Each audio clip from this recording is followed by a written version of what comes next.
Gregor Samsa did not know this, but the next morning he was to wake up as a big giant looking, and his salesman years were to come to an end. What's happened to me? He was still. There was a courteous knock at the door near his head. "Gregor?" someone called. It was his mother. "It's 7:15. Didn't you want to go somewhere?" That gentle voice. Gregor was shocked. When he heard his own voice answering, it could hardly be recognized as the voice he had had before. As if from deep inside, there was a painful and uncontrollable squeaking mixing in with it. The words could be made out at first, but then there was a sort of echo which made them unclear, leaving the hearer unsure whether he had heard properly or not. Gregor had wanted to give a full answer and explain everything, but in this circumstance contented with himself with answering, "Yes, mother, yes. Thank you, I'll be getting up now." The answer in Gregor's voice probably could not be noticed outside through the wooden door, as his mother was satisfied with this explanation and shuffled away. But this short conversation made the other members of the family aware that Gregor, against their expectations, was still at home, and soon as his father came, knocking at one of his side doors gently, but with his fist. "Gregor? Gregor!" he called. "What's wrong?" And after a short while, he called again with a warning deepness in his voice. "Gregor! Gregor!"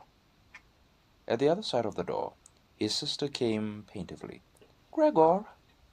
Gregor, aren't you well? Do you need something?" Gregor answered to both sides. "I'm ready now," making an effort to remove all the strangeness from his voice by putting long pauses between each individual word.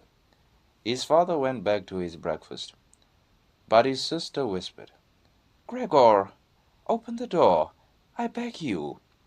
Gregor, however, had no thought of opening the door, and instead congratulated himself for his courteous habit, acquired from his traveling, of locking all doors at night, even when he was at home. The first thing he wanted to do was to get up in peace without being disturbed, to get dressed, and most of all to have his breakfast. Only then would he consider what to do next. He did not have the slightest doubt that the change in his voice was nothing more than the first sign of a serious cold. The chief clerk now raised his voice. "Mr. Samsa," he called him. "What is wrong? You barricade yourself in your room. Give us no more than yes or no for an answer. You are causing serious and unreasonable concern to your parents, and you fail. And I mention this just by the way. You fail to carry out your business duties in a way that is quite unheard of. I'm speaking here on behalf of your parents and your employer, and really must request a clear and immediate explanation. I am astonished, quite astonished.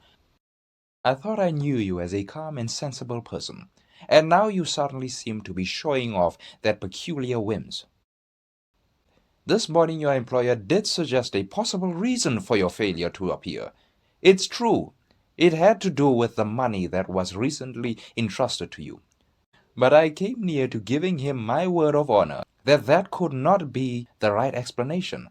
But now that I see your incomprehensible stubbornness, I will no longer feel any wish whatsoever to intercede on your behalf. And nor is your position all that secure. I have originally intended to say all this to you in private, but since you cause me to waste my time here for no good reason, I don't see why your parents should not also learn of it. Your turnover has been very unsatisfactory of late. I grant you that it's not the time of year to do especially good business. We recognize that. But there simply is no time of year to do no business at all. Mr. Samsa, we cannot allow there to be. But, sir, I'll open the door up immediately. Just a moment. I'm slightly unwell, an attack of dizziness. I haven't been able to get up. I'm still in bed now. I'm quite fresh again now, though. I'm just getting out of bed. Just a moment. Be patient. It's not quite as easy as I thought. I'm quite all right, though, now. It's shocking what can suddenly happen to a person. I was quite all right last night. My parents know about it perhaps better than me. I had a small symptom of it last night already. They must have noticed it. I didn't know why I didn't let you know at work. But you always think that you can get over a illness without staying at home. Please don't make my parents suffer. There's no basis of any of these accusations you're making. Nobody's ever said a word to me about any of these things. Maybe you haven't read the latest contracts I've sent. I'll set off the 8 o'clock train as well. These few hours of rest have given me strength. You don't need to wait, sir. I'll be in the office soon after you, and please be so good to tell that to the boss and recommend me to him. And while Gregor Samsa gushed out these words, hardly knowing what he was saying, he made his way over to the chest of drawers. This was easily done, mainly due to the practice he already had in bed, where he now tried to get himself upright. He really did want to open the door, and to speak with the chief clerk. The others were being so insistent. "Did you understand a word of that?" the chief clerk asked his parents. "Surely he's trying to make a fool of us." "Oh, God!" called his mother, who was already in tears. "He couldn't be seriously ill. We're making him suffer." "Greta! Greta!" she cried. "Mother!" His sister called from the other side. They communicated across Gregor's room. "You'll have to go for the doctor straight away. Gregor is ill. Quick, get the doctor." "Did you hear the way Gregor spoke just now?" "That was the voice of an animal," said the chief clerk, with a calmness that was in contrast with his mother's scream. "Hannah! Hannah!" his father called into the kitchen through the entrance hall, clapping his hands. "Get a locksmith now!" And the two girls, their skirts swinging, immediately ran through the hall. Gregor, in contrast, had become much calmer, so they couldn't understand his words any more, although they seemed clear enough to him, clearer than before. Perhaps his ears had become used to the sound. "Listen," said the chief clerk, in the next room. "He's turning his key." Gregor was greatly encouraged by this, but they all should have been calling to him. His father and his mother too. "Well done, Gregor!" they should have cried. "Keep at it! Keep hold of the lock!" And with the idea that they were all excitedly following his efforts, he bit on the key with all his strength, paying no attention to the pain he was causing himself.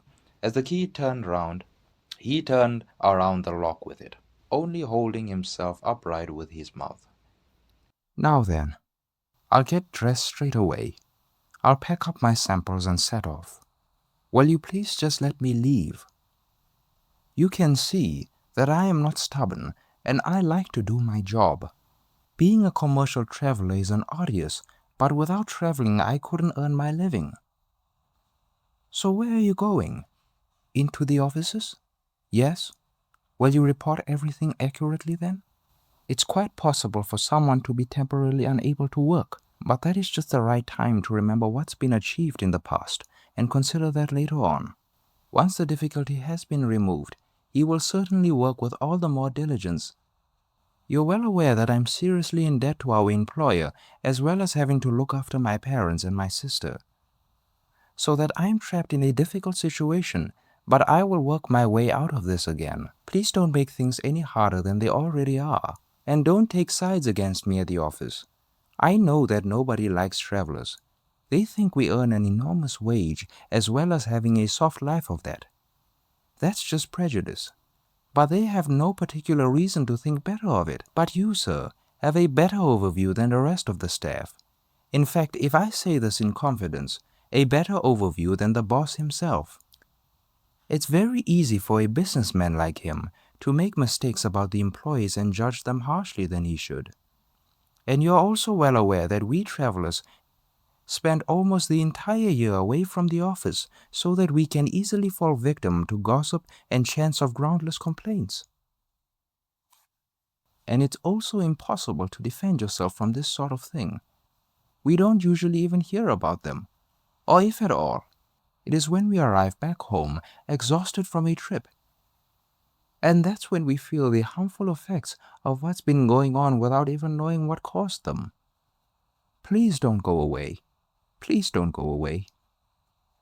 At least say something, to show that you grant that I am at least partly right. But the chief clerk turned away as soon as Gregor Samsa started to speak, and with protruding lips, only stared back at him over his trembling shoulders as he left. He did not keep still for a moment while Gregor was speaking, but moving steadily towards the door, without taking his eyes off him, as if there had been some secret prohibition on leaving the room.